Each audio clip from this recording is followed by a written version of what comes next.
Hi. So it's 11 p.m. This is a late recap of the candidates. I've been at school all day and I've got very little energy left, so I apologize for that. Anyways, Anand with the victory over Aronian, he is now tied with Karyakin for the lead.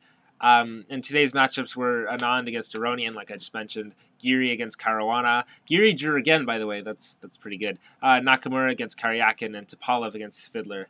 Okay, so let's go. Right, so Giri managed to draw again, which I don't think is surprising anyone at this point. He played Caruana. They had a weird Grunfeld-esque thing. Here, there was one previous game in this position. Black went f takes g6. Caruana instead played bishop f5, which is an improvement maybe, although it's difficult to tell. The position's so complicated. So basically, it's threatening incursions on c2. It allows white to take on h7 with check, king h8. Again, like we saw in the in Caruana's game against Nakamura, this pawn on h7 is more of a shield for black's king than an actual attacking weapon. But I mean, the position is still really weird. So rook d1 was played, and then knight c2 check. Computer suggests rook c8 is an improvement. Frankly, I've got no idea what's going on. Knight c2 check, king f2. So at the moment, okay, after knight takes e3, queen takes e3. At the moment, Giri's 2 pawns up, but yeah, he still has yet to complete development. And his king, it's okay for the moment, but it might not be that safe long term. Also, black's got the bishops, which is helpful. So, bishop d7 was played, which looks funny, but the idea is to play f5. And f4 was played. Okay, so here it should be pointed out, if you try to take on e5 right away, which is probably okay, if you try to play f takes e5, then Caruana is going to play f4, sacrificing another pawn, but white's king is kind of not the greatest. And after knight takes f4, queen g5, there's some annoying threats. This knight's pinned, forces g3, and then black gets to take this pawn on e5. And yeah, Giri's 3 pawns up, but there's a lot of pressure on this knight, and your king is very exposed.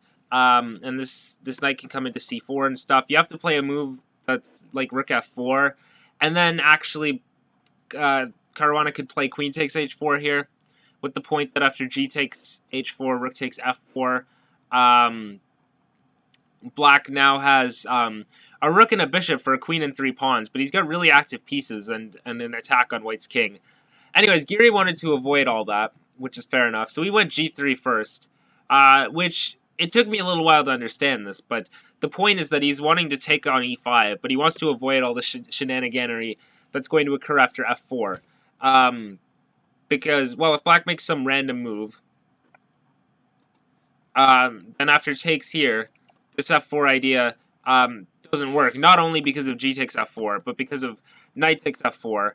Queen g5 doesn't come with tempo, because white's already played g3 to preemptively cover this guy. So he doesn't have to waste a turn playing g3, and he can play some productive move instead. So here Caruana made a mistake. He played knight c4, which should lose. Instead, it's best to probably just play e4, just to avoid this capture on e5 entirely, because at this point, when that capture happens, with g3 in to support a thing on f4, you don't get nearly as much play down the f-file as you did in the previous example of white trying to take that pawn. So it was the right time to play this. Still 2 pawns down, but there's some good compensation. The dark squares are a bit shaky for white, and yeah, the bishop pair and white's king is still not very safe, as well as the fact that the e-pawn's passed. That could become relevant at some moment. So there's decent compensation, maybe not full, but black's doing okay. Instead, he went knight c4, which is a mistake. And the computer tells me that white's winning at this point, like really winning. Because after bishop takes c4, rook takes c4, f takes e5, like we discussed earlier, with this g3 move in, there's just not enough for the things that you've sacrificed. So Caruana tried f4, and like we saw, after knight takes f4, queen g5, g3 was already in, so white's got a free turn to do things. So he went rook d4 to try to exchange off an attacking piece. But that's probably a mistake. Now, admittedly, I am still not entirely clear on what's going on in this position. Giri's currently 4 pawns up, So if he can manage to consolidate, even if he loses a couple pawns back, he should be doing well. Computer suggests King G1, King E1, just getting out of the pin along the F file, and it tells me that White is winning. It gives White a like +3. So like Black can capture this pawn on E5 if he wants to. And it looks like there might be some pressure. White's king's still not safe. His pieces aren't very well coordinated, but White can get himself out of it with a clever move, Knight G6 check. Notice that not working is Queen takes E5 because, well, the point is that after Queen takes E5, you're trying to go Knight G6 and win the Queen back with interest. But unfortunately, Queen takes E5 is check, so you can't do that. But you can reverse the move order and play Knight G6 check. That's sort of a common thing. If your tactic doesn't work, try reversing the move order, and then sometimes it turns out better that way. So by doing this, you eliminate one of Black's best attacking pieces, and you're just forcing the queens off the board. And even though you've given a pawn back, you're 3 pawns up, and you should win. So there are better moves than Bishop takes E5, probably, but in general, White's just a lot of pawns up. Instead, Rook D4 was not the best. After Rook takes D4, Queen takes D4, Bishop takes E5. The problem now is that there's no Knight G6 tactics because that knight's still pinned. That was the point of King E1, to get out of the F file so that Bishop takes E5 can always be met by some simplifying tactic. White's still better on account of 3 extra pawns, but it's much less clear now. And yeah, this game went on 99 moves. Was it 99? 96 moves, sorry. This game went on 96 moves, and I don't want to make this video an hour long. So we're going to cut it off there. Basically, the point I was trying to iterate was that Caruana messed up a little bit and gave Giri a pretty good chance to just be like 3 pawns up for nothing. Now, Giri's still 3 pawns up, but there's some weird compensation. Again, this is not an easy position to play in practice at all, especially with this strong bishop and the nice pressure along here. Giri didn't end up winning this game, although he probably did have his chances later, but he didn't end up winning this game. And that I felt was the most significant moment from a very long game that I felt I should highlight. Okay, so that was that game. Giri draws again, which again is looking pretty good for my prediction of 14 straight draws for him. Anyways, yeah, let's move on to the next game. All right, this is Nakamura Karyakin. They played a line of the Queen's Indian, which everyone seems really excited about nowadays. This is actually the same opening that these two played in their game from round 2, I think, with colors reversed. So that's sort of interesting. A brief tactical skirmish occurred in this position. Karyakin played knight e4. That was taken, and knight d2 was played. Bishop takes a2 happened. And then, rather than move this rook, Nakamura decided to capture on e4 and temporarily sacrifice the exchange. I said temporarily because after this guy is taken, there's 2 threats. There's to take the rook and to take on h7. So, like, if you move the rook, for example, then bishop takes h7 happens, and you've got a pawn and the bishop pair, and you've weakened Black's king for the exchange, as well as more active pieces. So to sum up, Black has an exchange, but White's got a pawn, the bishop pair, which is worth half a pawn, and a safer king, which should give him more than enough compensation, as well as more active pieces. So Nakamura decided to just play knight f6, cover this guy, and let White take the exchange back, which he did. And so, yeah, Black has managed to activate his stuff. He's managed to not lose his h7 pawn, and he's managed to make sure White doesn't have the bishop pair. But, of course, material is evened. So that was a vaguely interesting tactical skirmish. So here, White's got the center, but it came under a bit of pressure, and he ended up having to cede his bishop. So he's got this kind of... That's not what I was trying to do. He's got this weird cluster of pawns, which is existing, but they're pretty safe. Again, it's difficult for either side to find a target. The F-file's open, and you can maybe try to make something out of that. These pawns look a bit weak, but White just covered them with his rook, and there's no way to really bring any further attackers onto these guys. Like bishop d6 can always be met by, I don't know, e5 or king g2 or something.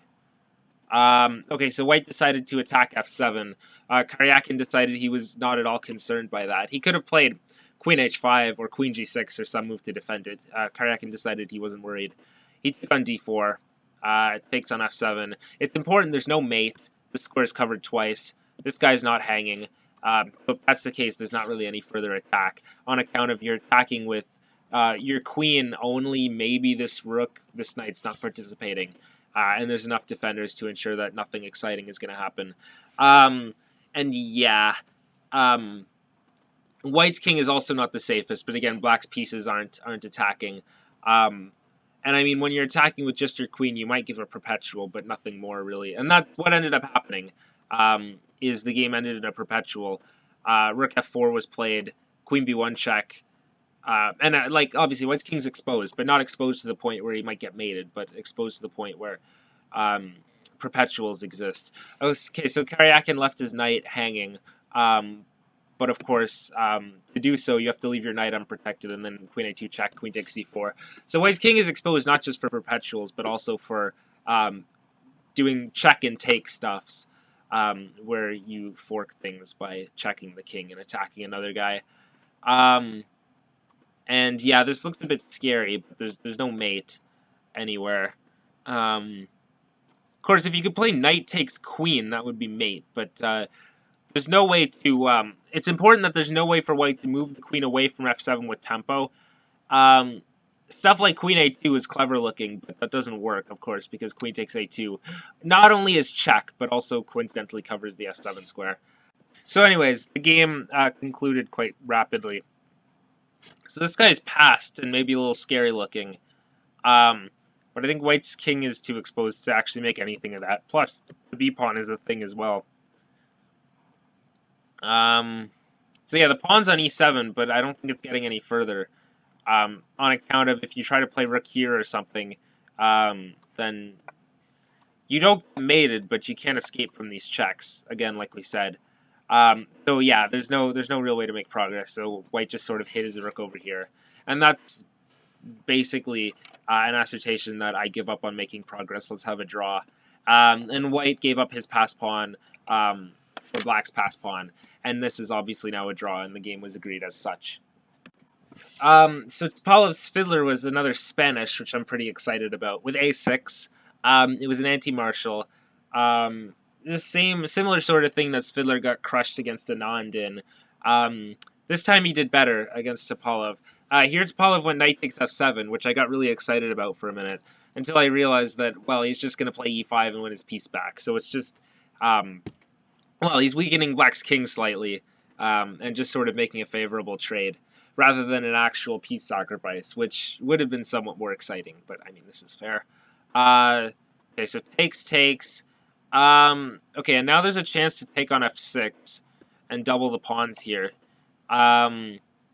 Evidently, Topalov decided that probably wouldn't be sufficient with this rook potentially coming into e2, I guess.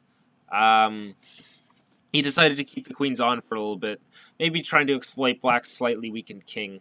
But yeah, anyways, fast forwarding a bit, they reached this ending, which looks really pleasant for white. Although it's difficult to prove anything. White's got the two bishops on an open board, which is nice. But it's difficult to pinpoint any specific target. This guy's pretty well covered, this guy's pretty well covered, so it's difficult to prove that white can win this. And there's an interesting moment here where Svidler played knight d3, and the computer gets all excited about the move bishop e2. Which... yeah, okay. I mean, first of all, if you take on e5, then bishop takes b5. That's a winning ending for white, because there's rook e1. This is a nice tactic. Basically, you're skewering a knight and a fork. This knight's attacked. If it moves, then rook e8 forks off the bishop on a8. Okay, so you can't do that for black, but what you can do is play rook b3. And then after bishop takes d3, rook takes d3, rook c1, you get the rook in to like c7, and you probably win this guy, and the computer's all excited about that. But it is bishops of opposite color, so generally speaking, I have my doubts about that. And it's not like this was difficult to see, so evidently Topalov saw this and decided that his winning chances weren't so good in this variation. So he elected to not play that. He went bishop d4 instead. And the game was drawn soon enough. It's not clear whether there's a specific improvement where White could have gotten better winning chances, but he didn't end up winning in the game. Right, so Anand Aronian, this game started out as an Italian. The Italian, I guess, is coming into fashion now. It's been played a few times in this tournament, just to get a day off from the Spanish for e4 players. So they reached this rook ending, which I was sure was going to be a draw. Then I came back a couple hours later and Anand had won, and I was very confused. So the reason why I thought this was a draw was that there's no point of attack. Like, you can attack this backwards pawn, but I can defend it. You can attack this guy, but I can defend it. The pawn breaks don't really work. e5 is too well covered. g5 doesn't seem all that realistic and or productive. Anand went king g4 in an attempt to do something. Aronian sort of bit and took on e4, but I feel like if you just pass, there's not a whole lot White can actually do. But anyways, Aronian played rook takes e4, which is fine. Rook takes g7 check. Okay, so a pawn trade has taken place, but I feel like White's attempts to win this game have increased because now stuff might actually happen. I don't know. Admittedly, I didn't look at the previous position in too much depth, but from what I can tell, there's no way for White to do anything if Black just passes a bunch of times. So let's fast forward a second. Pawns are equal, but some pawns are worth more than others. This guy's passed and pretty close to queening. And now Aronian made a mistake. He should play king f8, and he probably would hold this position, I think. He went rook c4 instead, which allowed White to play king g7. And he's got nice coverage of the squares leading up to promotion. And now White appears to be winning. So he just pushed this guy and just continued pushing it. And there was not a whole lot to be done about it, actually. And now White is ready to do the classic building a bridge concept, where he lifts his rook up, and he's ready to bring it over to g5, which is a standard endgame theme that you should know, because obviously you can't queen this guy right away, because it'll be captured. If you play king f7, like here, then check, and you'll be checked eternally, and if you want to escape the checks, you have to go in front of the pawn. And then obviously you can't queen your guy anymore because you're in front of it. The solution to this is to play rook e5, so that you physically stop the pawn from being able to be captured once you go g8. So if Black makes, I don't know, some move, then rook g5, and the whole check until White's forced to block his own pawn doesn't work because the king hides on g6, escaping from checks because the rook's covering him this way, and the pawn is going to queen next turn no matter what. So after rook g7, rook d5 check, and king takes. This is happening next. Aronian resigned. So that was interesting because I'm still not fully clear on why it is that he decided to play rook takes e4 and sort of unbalance the position a little bit. I mean, even after he does this, he should still have no problems, but I'm very confused by that decision. Because I feel like, I don't know, even if you just pass king d8, I don't understand where the breakthrough is. Like, I don't know. I don't see any reasonable plan of breakthrough. But anyways, that's going to be it for today's video, I think. And I'll see you guys tomorrow, hopefully with more energy than today.